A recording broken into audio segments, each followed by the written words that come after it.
or the weekend has gone well and will continue to go well today. Yeah, just, I mean, I'm someone who, you know, was raised Muslim and came into my own understanding of music and came into and I'm the youngest of four, and my parents also love music. And I always tell people that if you're someone who loves music, you know, to have older siblings, like much older siblings who also love music, is a real blessing, because in a lot of ways, I had my music tastes shaped for me by the people who I was living in a house with. And that meant hip hop for me in the early 90s. And, you know, my parents were pretty resistant to rap music because I think particularly around the early 90s, there was a lot of uncertainty around rap music's messaging, because what got the news, you know, I don't know if folks who are here, folks listening, remember that era, but what was getting most aggressively kind of pushed in the news was NWA getting their, you know, albums banned by the FBI, and Two Live Crew being controversial, and all of these things. And so, you know, my parents had a pretty hard no rap music rule at first in the house, which of course just led to my older siblings finding unique ways to circumvent that. You know, be it bringing rap music cassettes in the house encased in other cassettes, you know, like that's one of them where it's like, you know, I'm gonna hide this Dr. Dre album in this, like, you know, Supreme's cassette tape cover. And then I think when my parents realized that there was some inevitability in us getting music, like playing and listening to rap music, they had this rule they instituted where we could not listen to any rap music that had, if the album had a parental advisory notice on it. But because, you know, there are a million ways to circumvent these things, this was back in the era where now they print the parental advisory label on the actual albums, right? They're like printed on part of the album artwork. In the 90s, early mid 90s, they used to be stickers. And so, you know, in like, you know, all love to my parents and most parents, but like they don't know the difference between what album should have that and not. And so, you know, me and the homies will buy tapes and then go back behind the record store, and with the key, you could, like, you know, rub the sticker off and then kind of clean off the cover. And because my parents would like inspect the music purchases, you know. And so, you know, once it passed that, then in the headphones, anything went. And so it's interesting because I think so much of my early relationship with hip hop was with hip hop as a forbidden form, or as a forbidden sonic experience, which in my case not only made it more appealing, but made each listen feel like I was getting away with something, and it made me feel like I had the capacity to kind of imagine my world differently, right? It felt like I was stepping outside of myself and entering a different space entirely, because in some ways I was. This kind of also coincided with me growing up in an era where so many of the narratives, so many of the like film and like artistic narratives were about Black folks living on the coasts. So be it like Juice, movies like Juice, Boys in the Hood, South Central, Menace to Society, so on and so on. And so culturally, it felt like there was a world. And I grew up, I mean, like my bio said, I grew up in Columbus, Ohio, where I live now and have lived most of my life. It felt to me like there was a world beyond my own where people were living a life that I idolized and envied. So I would hear the music and then see the aesthetics of the music play out on screen, right? And that was something that, being in the middle of the country, so many people emulated. We kind of emulated these ideas because we didn't have access to the worlds they were most eagerly happening in. And so that is my earliest, those are my earliest relationships with hip hop. Of course, as I got older, my parents loosened on the restrictions. Part of that is my mom passed away. And I think when that happened, it just became, you know, the idea of like what you're listening to as the defining point became kind of secondary to moving through that really immense grief. And, you know, weirdly, when that happened, when hip hop stopped becoming this kind of almost like forbidden experience, is when I feel like my music taste kind of branched out more aggressively in other directions. But there's something I came to love about sampling. I mean, the history of sampling and the way samples are used in hip hop always thrilled me. The reading of liner notes is, I think, an underappreciated form that I came to love through hip hop, because particularly in the 90s, you know, so many hip hop artists and so many hip hop acts were kind of just collapsing on top of each other. And so to read the liner notes was to bear witness to a type of siblinghood within the ranks of hip hop that made me feel really close to it. You know, I wrote a book about a Tribe Called Quest called Go Ahead in the Rain. And a large chapter of it is about brotherhood and about loving your siblings and loving your crew, or rolling with the crew, you know? And when I think about, you know, when I think about the summer my mother passed in the summer of 97. And for those who remember rap's timeline, you know, Tupac had already been murdered and Biggie was murdered. And there was a stretch of time, at least for me, where it felt like rap music would not survive this kind of run of violence, mostly because the white talking heads on the news were making it seem like rap could not survive these waves of violence. And so, of course, what emerged out of that was the quote unquote shiny suit era, which I do want to say, I have a lot of affection for the shiny suit era.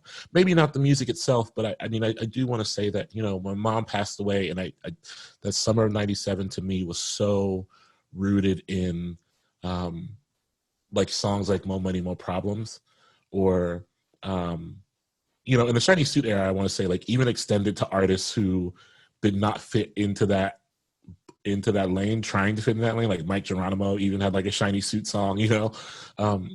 And there was something really pleasure giving about that, you know? I think that helped me grieve as much as the shiny suit era helped me grieve that summer, as much as like Boot Camp Click helped me grieve that summer in that era. And so whenever I see people kind of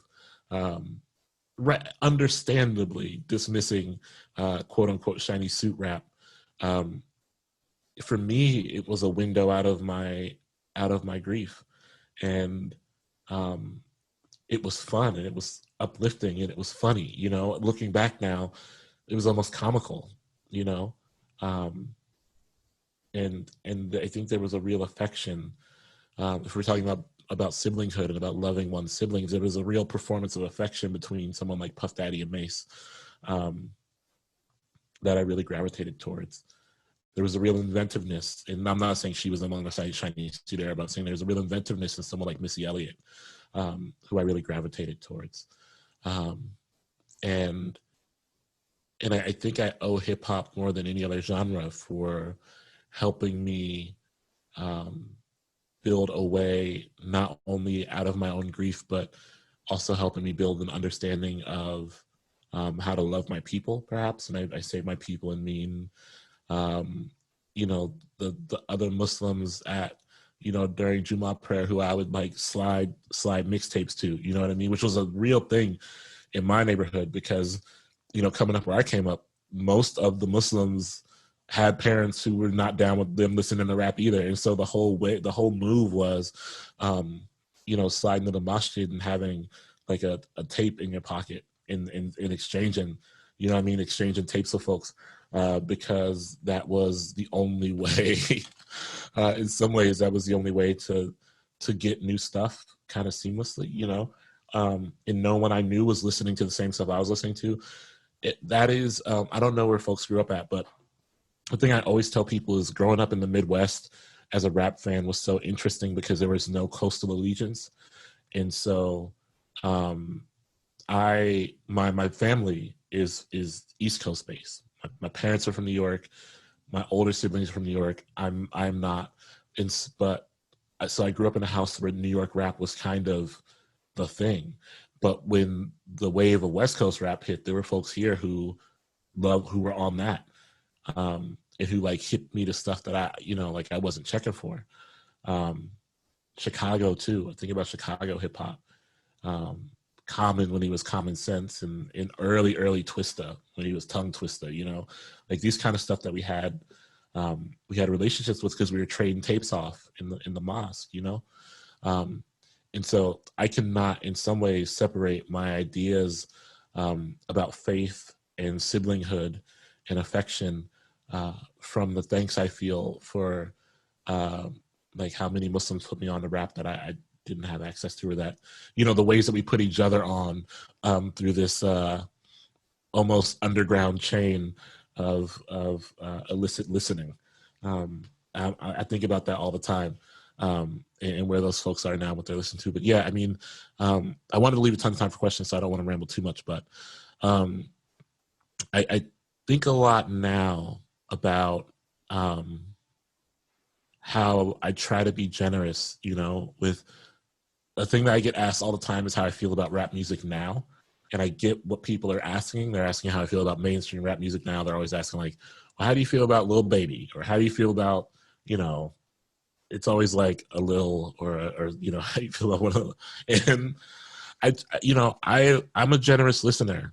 And I think I'm a generous listener because I grew up being first denied an ability to listen to music I loved.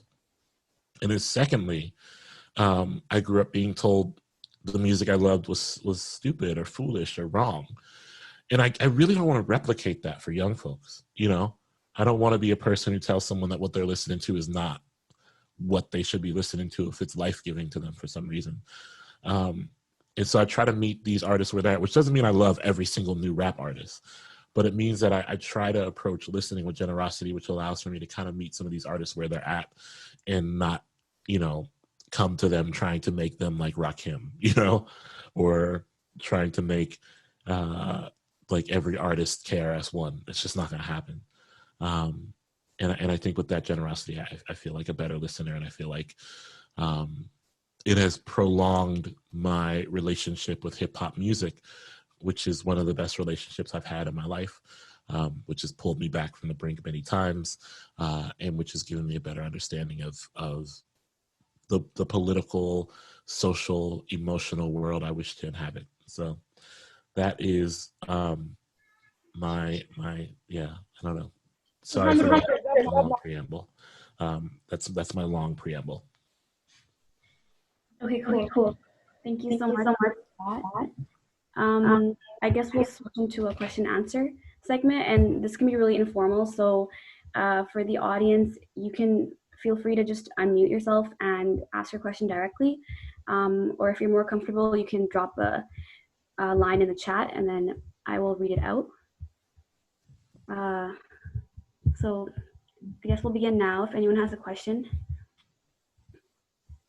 I'm happy to kick us off just while other folks are like forming their thoughts and stuff. I love this kind of like what was coming up for me is the idea of like healing from trauma and like the trauma of being denied access to this thing that's like life-giving for you. So for a lot of us who grew up in like more conservative Muslim communities, it's like music is haram. Right.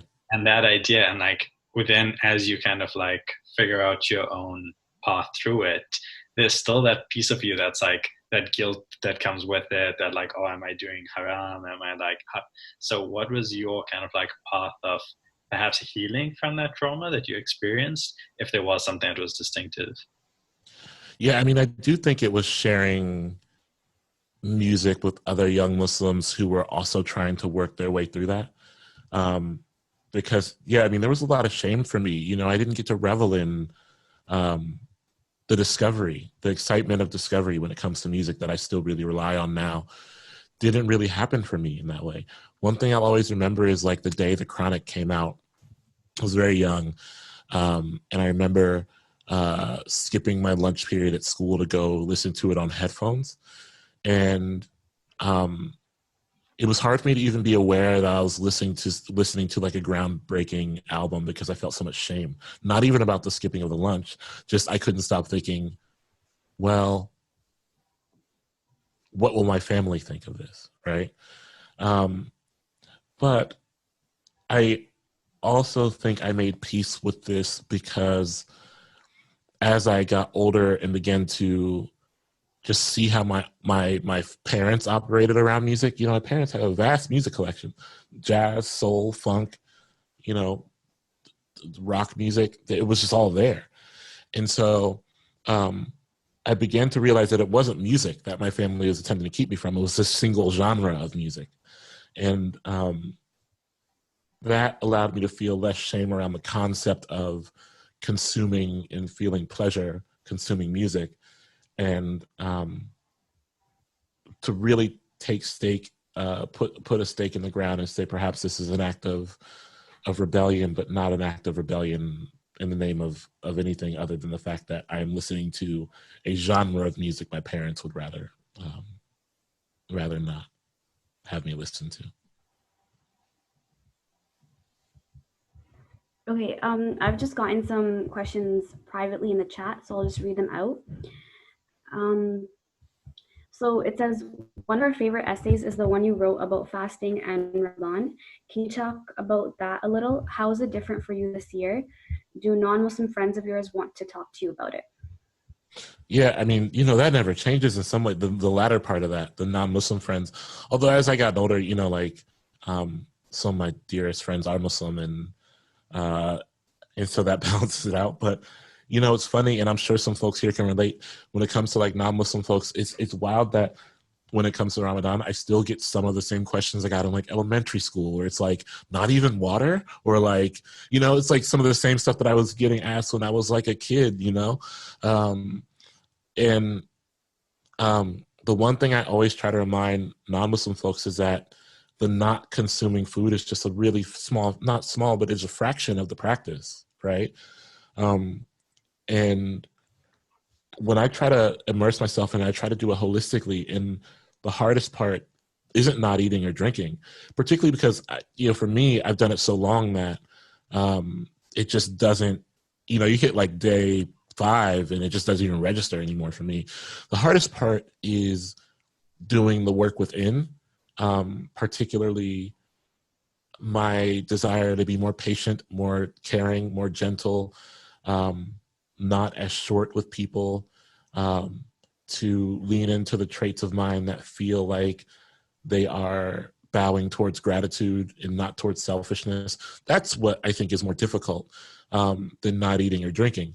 Now, I will say this year probably a little tougher, right? Because, a part of, I think, what makes Ramadan really like functional for me is to get outside of my own head and to be present in the world. And it was very difficult to do that this year for obvious reasons.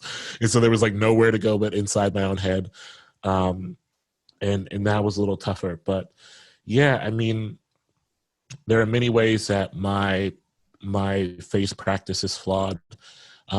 But I return to Ramadan because I think it calls for me to be responsible in a way that really takes me outside myself. It calls for me to be a responsible citizen of the world, and pushes me to carry that throughout the entire year until I meet the practice again. Mm-hmm. Okay, thank you. So there's a few more anonymous ones. So can you talk about relationships to social media? You are a very active user on multiple platforms. How do you approach it, and what are some of your cautions / encouragements there? Yeah, I'm actually, it's funny because in some ways I'm active, yes, but I'm also pretty private there. And I think that a thing that I learned maybe last year, maybe a year and a half ago, was just like what I wanted to share with the world and what I didn't. because the more and more people who had access to the things I thought and the things I was talking about, I really, it became a bit more anxiety inducing to share a lot with the world. And so a lot of my practice there now, particularly in this moment, but really for the whole of the past couple of years, is what voices can I uplift that aren't my own? What work is being done that can be furthered by my lifting it up? What brings me pleasure, like what conversations bring me pleasure to engage in, and what conversations cause me anxiety to engage in? How can I point myself and others towards life-giving conversations and not draining conversations? Because as much as we glamorize and glorify the quote unquote hard conversation, I think what has to be said, and I think what's becoming more and more obvious to me, is that the internet is not necessarily the place for the hard conversation to seamlessly happen, depending on what the hard conversation is. The internet is not always a place where a hard conversation can be received generously. And so therefore the internet is not necessarily a place for growth, which for me is the hallmark of any hard conversation that has to be had. And so I have started to use social media as a place to learn how to have these hard conversations better and not necessarily to have them. And a part of that is because I don't want to mistake a place where community can be found for actual community, right? Like the social media for me is a place where community can be found, but broadly it's not a community. And I think community is an intentional thing. I think community is a place where there's trust involved, and there are many modes of accountability within. And the broadness of social media is too vast for that. And so I've started to think more thoughtfully about the difference between a place where community can be found and cultivated and an actual community. That's really good advice. Thanks for that. Another question is, you write in many different styles. When you have an idea, do you know right away if it's going to be a poem or an essay or a social media post? How do you sort that out? I don't. I usually, when I have an idea, I mean, if we're just talking poems and essays, usually when I have an idea, I kind of just sit down to write, and it takes shape, within the first draft, it takes shape. And I say that because if I sit down to write with a form in mind, I feel beholden to that form. But if I sit down and write governed by my curiosities or my excitements, then the form takes shape through those curiosities, and I'm not beholden to them at all. I've written things that have taken the shape of a poem, and then I've edited them into essays, and vice versa. And that feels a lot more freeing for me. That feels a lot more exciting. It feels like I can effectively flow between genres based off of what the language demands and not what the constraints of genre, which are really flimsy anyway, what those things demand. Yeah. So I never sit down to write with a form in mind. Mm-hmm. Okay. So in an interview, you talked about artists comparing love to war and how you didn't like that metaphor. Could you talk a little bit about that? Yeah, I mean, I think that's an age-old, particularly musical trope, but also a poetry trope. And it feels to me, and has always felt to me, to be a bit war as metaphor in general, not just when aligned with love, but war as metaphor is not an ideal pairing for me, as I am an American, and I am aware of imperial violence and how that stretches far beyond the country I live, and how many lives that touches beyond my own. And I do think this is, I'm not anti-metaphor, and I'm just anti-metaphor when the metaphor relies on things like comparing a broken heart to a place being torn apart by drone bombs, right? or lives being lost due to imperial violence. And so I mean, for what it's worth, I just also think it's a flimsy metaphor. That's, it's, that too. But I also think it does a disservice to both war and love, right? I think it does a disservice to the very real cost of war. And I think it does a real disservice to the complications, the tenderness, and otherwise of love. And I think there are better ways to find language for both of those entities separately. Okay, just off the top of your head, do you remember what exactly the metaphor was? Just for people who haven't read that article that compared love and war. Do I remember which? I'm sorry. Do you remember like what the metaphor was specifically? Oh, I think I was just talking broadly in that interview. Okay, makes sense. So what was one genre of books that caught your attention while growing up? It's funny. I don't read a lot of fiction anymore, but growing up, it was fiction. My mother was a writer and wrote fiction, and so I read a ton of fiction, and that was almost it.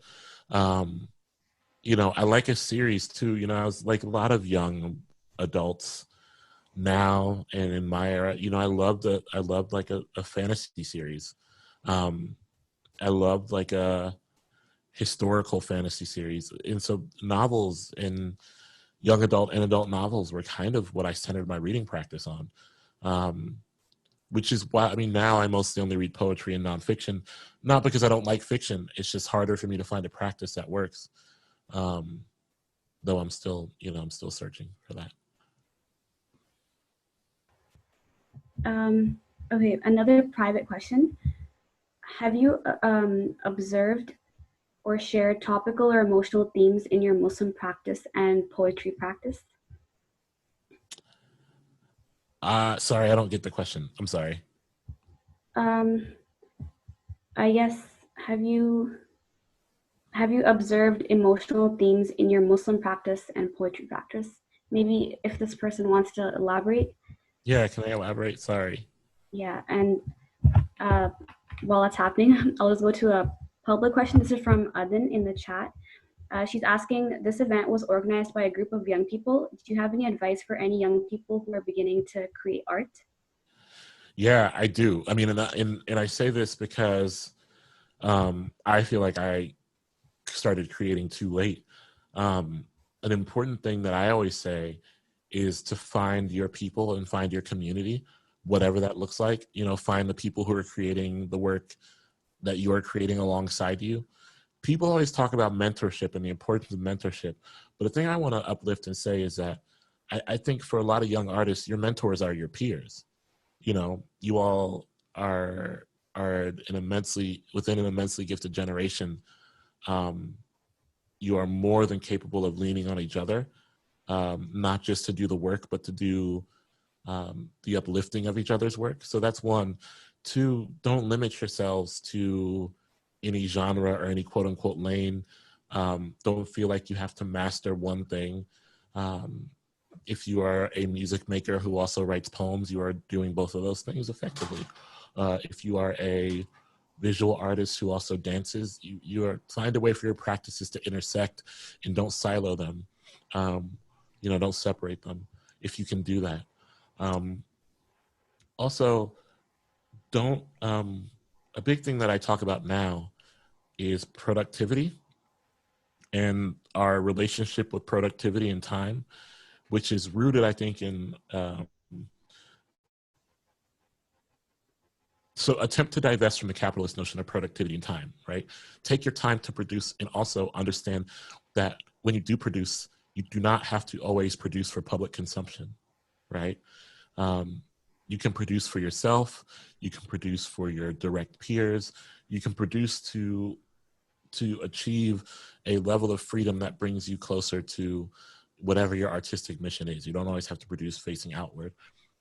And when you have an artistic practice that doesn't rely on you only creating outward, it allows you to kind of fail forward. If you make mistakes or if you kind of slowly come along, there's celebration in that instead of feeling anxiety around that. So those are my advice. Okay. So just going off from that, like when you were younger, did you think that your art and your poetry and all that would become something that, like a career path, or like something that you could take bigger? Or was it just like something you were into? It was, yeah. I mean, I didn't even write poetry until I was like an adult. So I had no, I didn't like a lot of, well, now teachers are um, so much better at putting contemporary poetry in schools. But when I was coming up, that wasn't the case. So I didn't even read any poetry from a living poet, from a poet of color. Like, that wasn't happening when I was in high school or college. And so poetry seemed really far away from me, because everyone I read was not alive in high school. And so it was hard for me to imagine that there were living poets in the world. And as far as writing in general goes, particularly after my mother died, I think that I really abandoned writing. I saw it as a link to her. It was a link to her life that I felt I no longer had access to.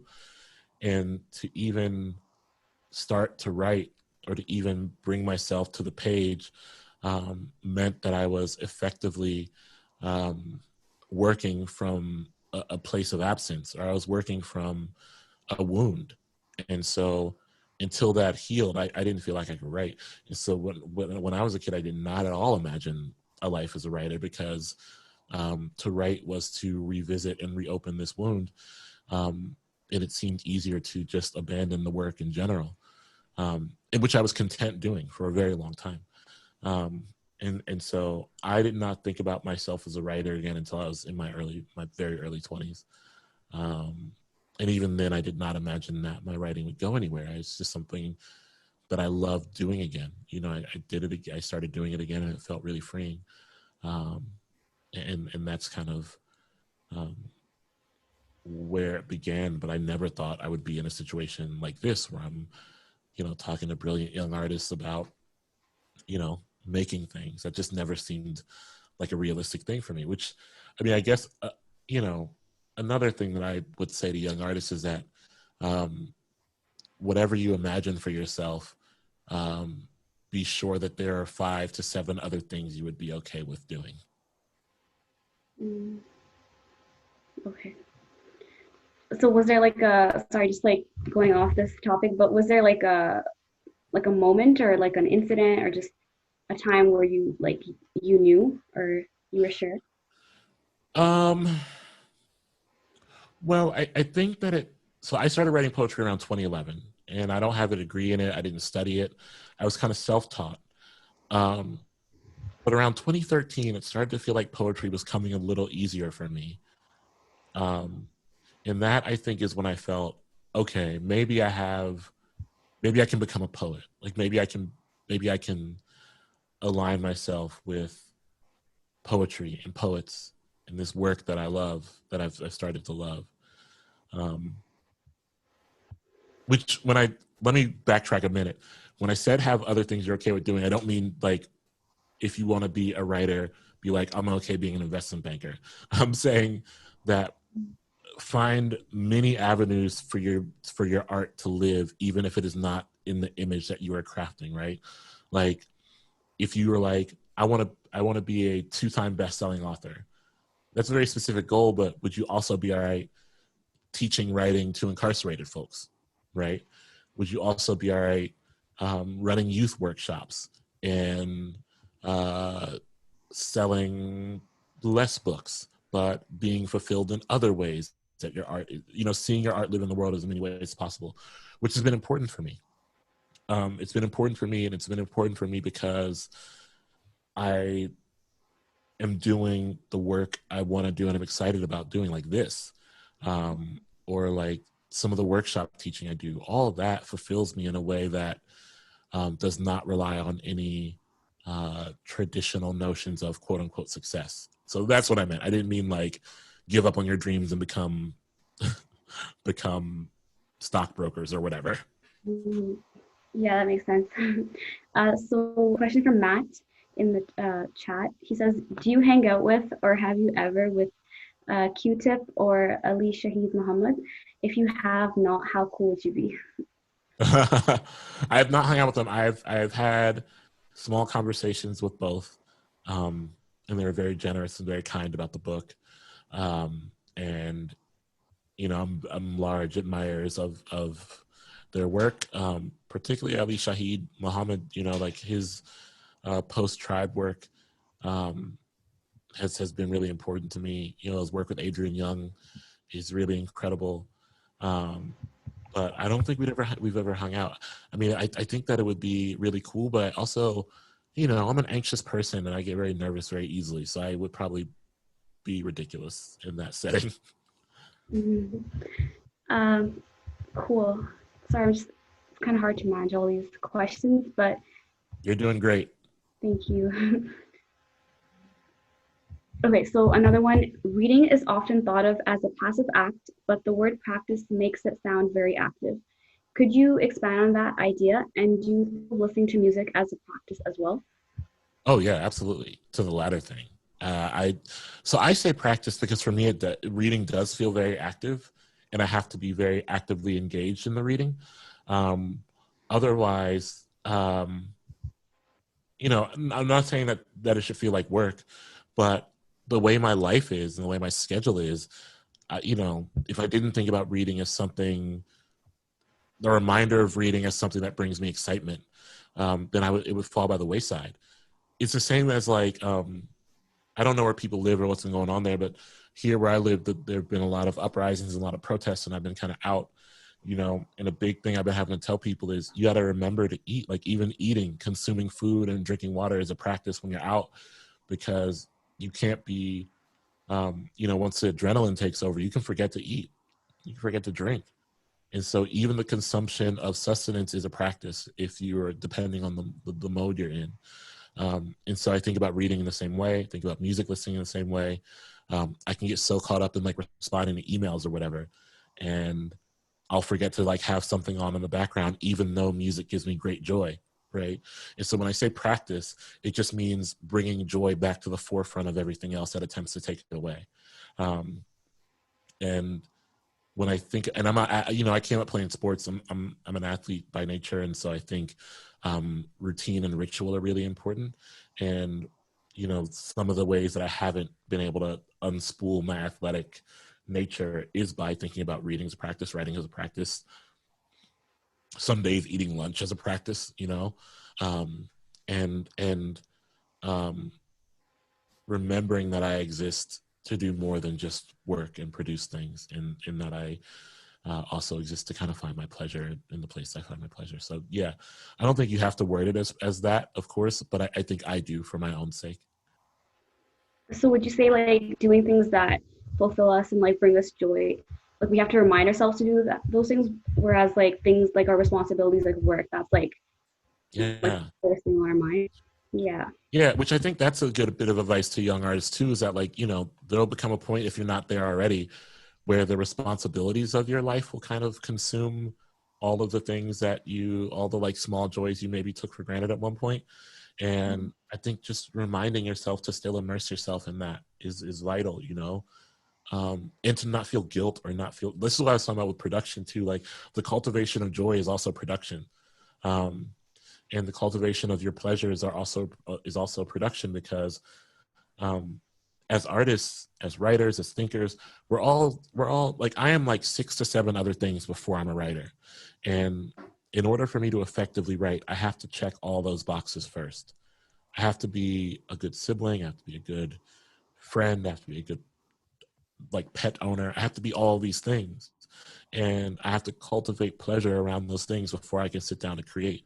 And the cultivating of that pleasure is also production, and treating it like that makes it so that I don't miss any blessings, and treating it like that makes it so that I am consistently immersed in a quest for receiving what good I can out of the world. Mm-hmm. That was a really good quote that you just said. I took a second to write down. The cultivation of your joy is also production. And that's something like that's really obvious, but like it's not obvious at the same time. So yeah. That was a really good reminder. So Aslam says, do you have a creative community? If so, how do you go about building that? Yeah, I do. I mean, my closest creative community is a community of other Muslim poets. the poets Safia Ahio, Kava Akbar, Angel Nafis, and Fatima Asghar. And, you know, for me, the thing I also want to say to people when it comes to community cultivation is, as important as it might seem to have people around you who love your work, it is doubly important, way more important, to have people around you who love you, right? Who care about you more than they care about what you create. Because when you start talking about, yeah, it's dope to have people give you feedback on your work, but it is so much better to have someone tell you, I love you and I can tell you're working too hard and I would love for you to take some time off. Or I love you and I can tell that you're neglecting this part of your life for the sake of the work, and I would love for you to show that part of your life some love so that your work can be better. And so much of my community cultivation is just simply who loves me? Who do I love? How are we taking care of each other? That's the highest question. That's the question that's the highest on my chart, right? Is how am I taking care of my people and how are my people taking care of me? When I talked about community being intentional, that's what I meant. Community isn't just like, who have I fallen in with because we both do the same thing. When I hear people say writing community, I'm always like, well, does that just mean anyone who writes is in this? Because I don't know everyone who writes. You know what I mean? I don't want some of the people around me. And to me, it's more important to be like, who are my people? Who are taking care of me? Who's taking care of me? Who am I willing to take care of? Who sees me beyond my work? And that becomes more and more important. That comes more and more important as the world begins to see you only for what you produce, you know? And if you gain some like quote unquote popularity or some notoriety for your work, it's so easy for the world to see you only for what you create. And so it is good to have a home to return to, and for that home to be in the people who see you, no matter if you created another thing again or not, you know? And so that is the most vital cultivation of personal and intentional community that I can think of, to have people who you can return to, and who you know you can continue to return to, even if you said tomorrow, I don't want to create anything else. Okay. Sorry, I'm not sure if I missed it, but did you talk a bit about how you built that community? Yeah, I mean, for me, again, it was kind of just like, these are my friends. These have been my friends for a while, and we work in the same field, and so we know the ins and outs of this field. But also, some of my community cultivation is legitimately just about who has known me the longest, who can I trust. You know, I have friends here in Columbus where I live who don't write at all, who have just known me for decades, you know, and that too is a type of my community. They don't give me feedback on my writing, but they make me a better person. And that in turn makes me a better writer. They make me a more honest, a more vulnerable, and a more thoughtful person, which in turn makes me a better writer. And so a lot of this for me is just, again, keeping myself close to the people I love. Okay, thank you for that elaboration. So Matt has two questions that he really wants answered before the end. So the first one is, what's your opinion of the NBA restart? Which professional league is doing best? WNBA, NBA, MLB, etc. You know, it's funny. I was just to pop in here. Before I popped in here, I was watching the NWSL, the National Women's Soccer League final. And I'm a soccer, you know, I played soccer and basketball in high school and soccer in college. So soccer's kind of my sport. In the NWSL, you know, they had, before the game started, there were 2,000 plus tests and none came back positive. And I think it's just because of the rigorous nature of how they ran that bubble. I will say, honestly, it's been hard for me to watch. I'm a sports fan. I'm a big sports fan. But it's been hard for me to watch sports. You know, it's been hard for me to, I don't fully buy into this notion of sports as an escape, because it allows, I think, bad faith actors to act as though sports has not always been political, right? Kills me when people are like, when did soccer get political? And it's like, are you kidding me? Soccer in what country where has not been political? But it is true that, I mean, you know, I am like a lot of people who sports allows at least an avenue for me to consider like the way music does or like movies does. You know, it's like a window out of something. And it's been hard for me to immerse myself in sports because of the pandemic and because of how horribly at least America has handled the pandemic, and by extension how horribly American sports leagues have handled the pandemic. So I am trying to take some pleasure in the NBA restart. I'm a big NBA fan. It has been really hard. I watched the first WNBA game yesterday because, you know, I wanted to see Sabrina versus Sue Bird. And I got some pleasure out of that. I do think as more and more sports are on, I think I will get a little bit more pleasure out of watching. But it's been hard for me so far, and I'm trying to sit with that.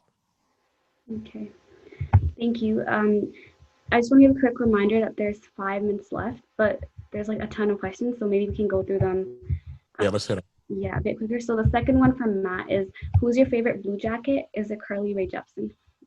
Is my favorite Blue Jacket like my favorite Columbus Blue Jacket hockey player? Matt, is that what you meant? I'm not too sure. But he asked, is it Carly Rae Jepsen? No. My favorite Columbus Blue Jacket is Seth Jones. His dad played in the NBA. Also, he's like a black hockey player, and there just aren't that many of them, though there are more now than there were like a decade ago. But yeah, Seth Jones is my favorite Columbus Blue Jacket. Okay, cool. So a private one says, since you mentioned being ready or okay with your dreams looking different than you expected, do you see your work/talents taking on different expressions in the future, like teaching or podcasting? And also, if writing was not initially where you saw yourself, what was it? What was? Oh gosh, you know, like I was so aimless when I was younger. You know, I was so notoriously aimless.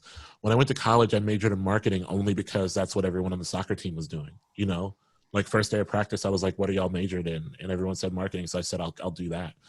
I was so directionless, and so I didn't. The reason I give that advice now is because I did not have any guide when I was younger. But I hope my work always brings me closer to people and communities I want to be adjacent to. You know, I teach a lot. You know, I teach workshops in the prisons out here.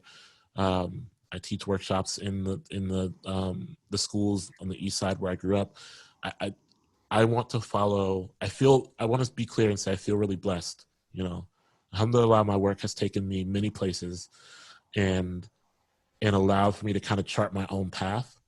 And I want that path always to lead me to places like this today, right, where I am aligned with and alongside a community that means a lot to me, the community I want to be a part of. And so when you get to a point where your work can do that for you, I hope all of you take advantage of that.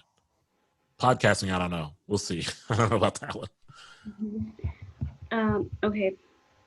Sorry, I just want to have a clarification. I said 5 minutes left. That was actually wrong. I'm so sorry. We actually have until 12:10, which is dope. 12 minutes. Yeah, so keep the questions coming, everyone. Dope. So Faiz wants to know, who is your favorite soccer team and player? My favorite soccer team is in the domestic league is the Columbus Crew, because that's, you know, the team I grew up with. Unfortunately, my favorite English Premier League team is Newcastle. They're not good. You pick an EPL team when you're young, maybe, just based off of some arbitrary reason. And so I could really just swap out of Newcastle anytime, but it's been years, you know, and I never... I will say, you know, whenever the Men's World Cup was, so 2 years ago, I was sent on assignment to Liverpool and then to Egypt to do a profile story on Mohamed Salah. And, you know, before that, I was not that enamored with him as a player. But to get to spend some time with him and then to go to the village in Egypt where he's from, I think he's maybe my favorite player now. He was just so humble and so kind. And the people in the village that he is from were so warm. And in writing that story was one of the biggest honors of my life. And so, yeah, I think he's maybe the guy for me. Okay, cool. So current favorite poets and or hip hop artists? Nicole Seeley is one of my favorite poets. Khadijah Queen is one of my favorite poets. There are too many. Whenever I get asked this, I'm always like, well, there are too many poets. Angel Nafis, Aria Aber, Layla Chati, just like too many poets. Hip hop artists, you know, like I really like Vince Staples because I think he's a great reporter of the news. And I love a hip hop artist who feels like they're reporting. No Name is great. Tierra Whack is someone who I think has, at least for now, mastered the kind of short form of like a brief rap song that is like feels like a sprint and then you're out. So those folks jump to mind. Cool. So this is a clarification for the question that was asked earlier. If you remember. So it says, does your selfhood as a Muslim show up in your poetry or poetry practice? I think so.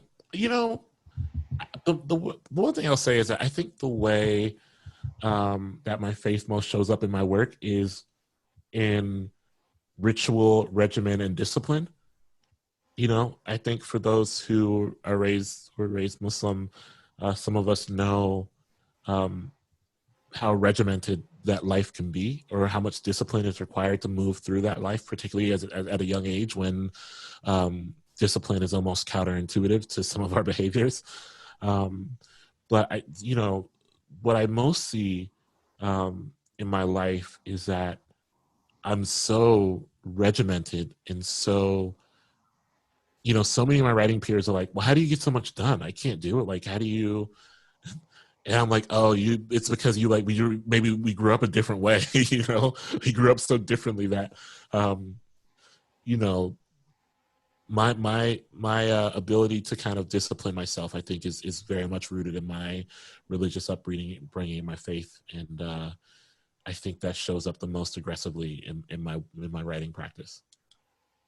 Mm-hmm. And do you think that's something unique to your experience as a Muslim? Like specifically, I mean, I think you kind of answered this, but like that sets you apart from maybe non-Muslim poets? Like, do you think the characteristic is like specifically as a like a product of you being Muslim, and maybe it's like something easier for you because, or as compared to like your non-Muslim counterparts? Well, I do think that I have a relationship with the musicality of language that that comes to me easier than maybe non-Muslim poets, right? And I think that is in part just because, you know, I grew up hearing prayer, not only the call to prayer, but prayer itself is musical. And so my relationship to sound and language is really been cultivated by my relationship to the musicality of prayer. Mm-hmm. Okay, yeah, that makes sense. Okay, so this is a private question from someone. They say, Salam Hanif, this is off topic and personal. I hope it's okay to ask since you do talk about it a lot. I write a lot about having lost my dad when I was really young too. Sometimes I struggle with feeling like a broken record and almost like I'm using my trauma and letting it become my sob story. This might just be my insecurities and imposter syndrome. I'm wondering if you ever feel this way. Salam. Yeah, I'm glad that this is a question that got brought up. I was thinking about this week. I think about it all the time. I think one, let me to get to the fine point, to get to the very end. I'll start at the very end. You're not a broken record and you're not using anything. That's it. But to zoom out of that, I want to say that I lost my mother when I was 13 years old, right? The thing that we are taught about grief is that it is something you get over. I think that is unfair to us as people and to the people we lose, right? Instead, I like to think about grief as something that we carry with us. It's immovable. It's attached to us. It hovers. There's not a day I don't miss my mother. And so, of course, my mother is going to show up in my work because I am attempting to reconstruct a life that I can no longer touch. Also, it is a privilege. Memory is a privilege. And not enough people talk about memory as a privilege. Not only having memories that you don't have a traumatic relationship with, but also being able to access and touch your memories is a privilege. And so, in some ways, the archival of a life that was intertwined with your life is vital work. It's the vital work of a writer. If there is one obsession to not feel shame about, it is an obsession that comes from missing someone, from longing for someone who meant a lot to you. Your grief is an immovable object that no matter what you do, will, inshallah, it will always be present. And I say inshallah, not wishing you sadness. I say inshallah because that grief living inside you is worthy of celebration, right? It's a reminder that you have felt something immense for someone who is no longer here, and through your work, you have the opportunity to rebuild them. And that's important work, and that's vital work, and nothing to feel any kind of way about. I say that as someone who has written about my mother for years and years and years, and will undoubtedly write about her for years to come. The only challenge is, how do I articulate this grief in as many ways as possible while still doing it from a point of celebration, right? Because I feel like I'm celebrating my mother. I'm not just mourning her. I'm celebrating her and inviting many people to celebrate her with me. And so I hope that you can find a way to look at it like that too. Mm-hmm. Yeah, that's a really interesting perspective. Just going off that, something that like I've always wondered about as well is that for like you said, grief is like not always something that needs to be gotten over. And so like when something happened to you that's so traumatic that it's like kind of tied to your identity and it's like present in everything you do and in your conversations and everything, then like, you know, you might have like a moment where it's like, who am I outside of this trauma? Like, who am I if this thing didn't happen to me? And so, like, do you have opinions on that? Like, how to, like, if there is a balance or if it's just, you know, like, do you know what I mean? It's yeah. I mean, I always think it is good to also write who you are outside of your grief or outside of your sadness. But I think it's maybe it has been less useful for me to imagine a world where I'm asking myself the question of what if this didn't happen to me, right? It is better for me to say, well, who am I beyond this? You know, who am I beyond just a person who misses my mother? How can I live a full life outside of the grief about my mother in a way that still honors her? That's a better question, I think. Okay, thank you for that elaboration. We have just about 2 minutes left, and there's one question left, which is very convenient. So Aslam wants to know, does your discipline rub up against what you've been saying about joy, pleasure, and following emotional experiences? No, because I think I say this as I've gotten older, because I think if we're going to talk about like shame, you know, shame around joy was something I grew up with too. But now I believe in joy as a discipline, and I work it into whatever schedule I build for myself. You know, people often ask me like, well, it seems like you do a lot. Like, how do you do so much? And again, it's because of the regimen, and joy folds into that regimen, right? I think that some of it too is just allowing for joy to be a spontaneous pursuit. For example, if I see a coming sunset that looks pleasurable, I'm going to find a good spot to watch it at. I'm going to put my stuff aside and find a good spot to watch it at. And that pursuit, making that pursuit spontaneous, means that I am much more aware. I'm on high alert, looking for something to chase after that will bring me a pleasure that I wasn't expecting. And so that too, being on high alert is a discipline, and something that I think I've had to train myself in. But there's a real generosity in that, because I think on the other side of that, you know, I go into each day understanding that my ability to feel good can be limitless if I let it. Mm-hmm. So when you have joy in your discipline and oh, I forgot where I was going with this, but so when the two kind of like are the same thing, that's like your sweet spot. You're just Yeah, I kind think so. okay. If I put as much into that pursuit as I put into my work and my editing and my reading, or it feels like it all comes out in the wash. Yeah, it's really cool. Okay, so I think I've gotten all the questions in the chat, and we're out of time too. But I just want to take this opportunity to thank you so much, Hanif, for just joining us today. Just